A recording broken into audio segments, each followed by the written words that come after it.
Hello, chess friends! If this is your first time on this channel and you want to learn some cool chess tricks and become a better chess player, then start now by subscribing and clicking the bell so you don't miss any of my videos. Okay, start with the opening d4 and then e5. This is called the English gambit. This is not an opening I would recommend for black, but since this is not played that often, many white players don't know how to respond to this, and that's what you need to take advantage of, especially in blitz and bullet games. There are some very nasty traps that you can set up as black, and believe me, you can completely destroy your opponent if he does not play correctly. Okay, from here, white obviously takes your pawn. He's getting it for free, so why not? Then you bring out your knight to attack this pawn. White develops his knight and supports it. Then we play queen e7, adding another attacker. White brings out his bishop to defend, and that's when you play this stunning move, queen b4 check, launching a double attack on the king and bishop. White has two logical replies. He can either block this check with his queen or bishop. If he blocks with his queen, then he's gone. Let me show you how. After queen d2, we take this pawn on b2.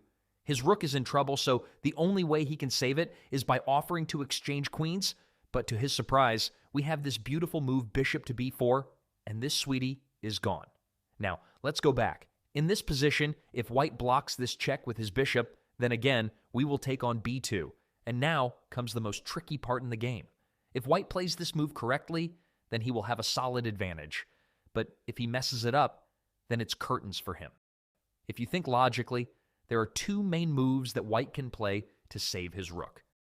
One is bishop to c3, and the other is knight to c3. The most tempting option would be bishop to c3, attacking the queen.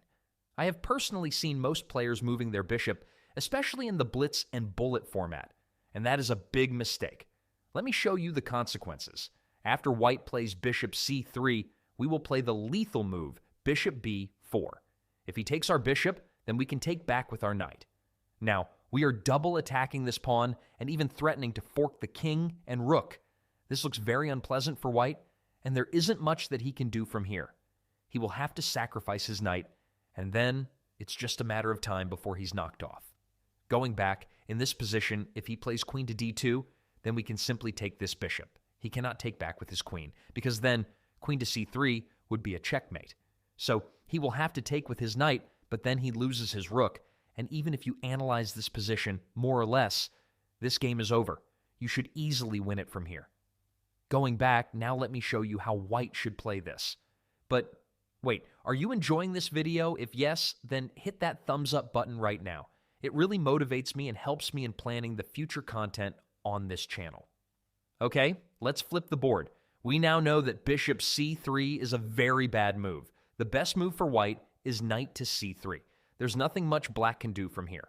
I will go through the most common moves that you can expect from black. If he plays bishop b4, then you can play rook to b1, attacking the queen, then queen a3, and then you can play knight d5, attacking the bishop with these three pieces, and at the same time, threatening a fork on the next move. If bishop takes, then queen takes. Black is then forced to play king d8 to stop the check. Then you can play queen to g5 check, and as you can see, you have a lot of attacking options from here. So it should be a good game for you. Going back in this position, if he decides to move his bishop back to a5, protecting this pawn, then you can simply play rook b5. Bishop d2 will lead to the same line as we discussed earlier, and if he plays bishop to b6, then you can simply take with your rook. Now, no matter how he takes your rook, you can simply play knight c7 check, then king d8. Knight takes rook, queen takes knight, and still, if you see, we are way ahead in development. Black can't castle, and we have an extra pawn as well, so again, you have a solid advantage. Going back in this position, if black plays something like knight to b4, attacking this pawn, then you can easily defuse this by playing knight to d4. Going back again, if he decides to run away with his queen like this, then you can attack it with knight to d5, and as soon as the queen moves, you can take this pawn, and then take his rook. Moral of the story is that if you play this correctly as white, then you will always be dominating this game.